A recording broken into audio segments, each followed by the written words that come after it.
And now sports with Chris Duerr from the Little Jess Chrysler Dodge Jeep and Ram Sports Desk. It was the high school football equivalent of a hostile takeover at 10th and Jackson on Friday night as Quincy Notre Dame put a true Illinois blue blood on the mat in their first ever head-to-head football meeting.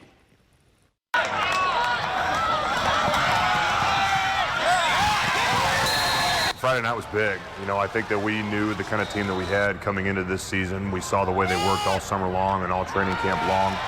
We knew that we were going to be challenged in this league, especially with, you know, the likes of Sacred Heart Griffin. But I think that we learned a lot week one against Quincy High, saw kind of some weaknesses that we needed to work on, but also some strengths, things that we did really well. Try to continue to improve those things week in and week out, and finally put a full 4 quarters together on Friday night. Quincy Notre Dame's statement victory over Sacred Heart Griffin owed a debt to a couple of epic individual performances, none more wide-ranging than Gavin Dolman's. He caught 2 touchdown passes, returned a punt 69 yards for a score, and snared 2 critical interceptions, allowing Gavin to break out of what he called a bit of a personal funk. I really haven't had a good year, and really I just needed the confidence like that. And I just know my teammates had confidence in me to be able to make those plays, and I have confidence in my teammates. And really just, it gives the whole team confidence about.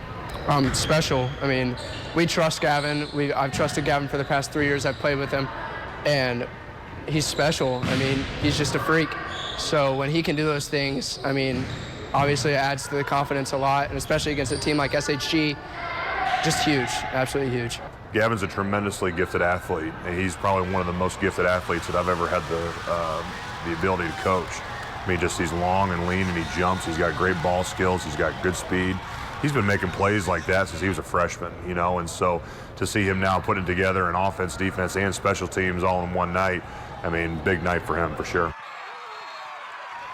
Not exactly ideal conditions today in Moline for the Western Big Six Conference Golf Meet. Quincy High School just 5th as a team, but the Blue Devils are coming home with a pair of medals. Ty Novosel with a nifty approach right here, and he would end up doing Ty Novosel type things with the flat stick as well. You see the ball roll into easy position there. On the day, Mr. Novosel ends up firing a 75. Good stuff for him. That was good for 5th individually, and that was good for all conference as honors as well for Ty. Not the only Blue Devil so honored on the day.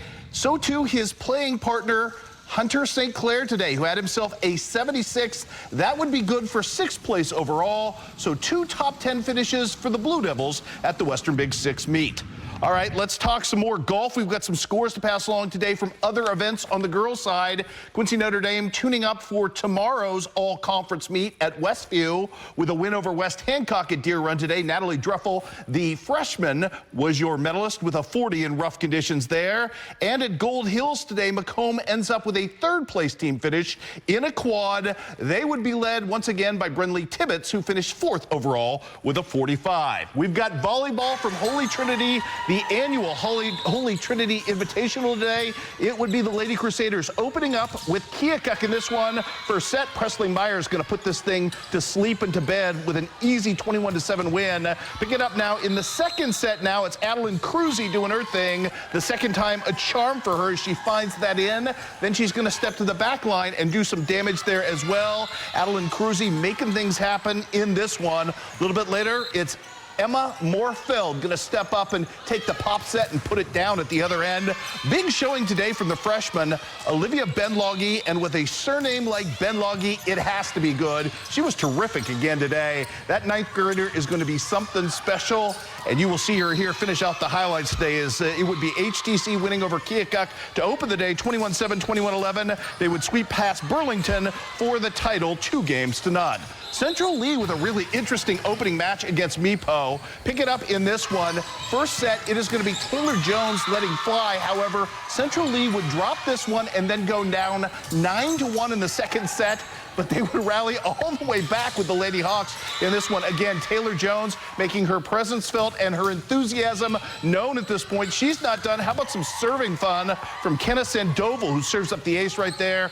More from Taylor Jones in this one as she comes up. big as well. Man, I tell you what, Central Lee rallies all the way back from 9-1 to win this contest in 3 sets. Finally, not a great day for Fort Madison taking on Danville. We'll show you some quick highlights of this one, however. After getting down big in the first set, Fort Madison comes to life, late at the verge of being eliminated in this one. All of a sudden, a great pop set right there by Maris Smith, with a little trick set as well as she gets the dump in. Then Dayana Davis rising above the net and letting fly down. Then Kylie Lamino serves up the ace. Unfortunately for Fort Madison, tough day, but they did give a great effort in this one. Elsewhere in the day, Southeastern at home sweeps its way past Mendon Unity. Illini West tunes up for a big showdown with Macomb tomorrow, winning 2-0. Rushville Industry outlasts Berry Western in 3. Beardstown with the upset victory on the road over West Hancock. Liberty takes down Brown County. Pittsfield a winner over Pleasant Hill. And in softball, South Shelby blown out today by Macon. In that contest,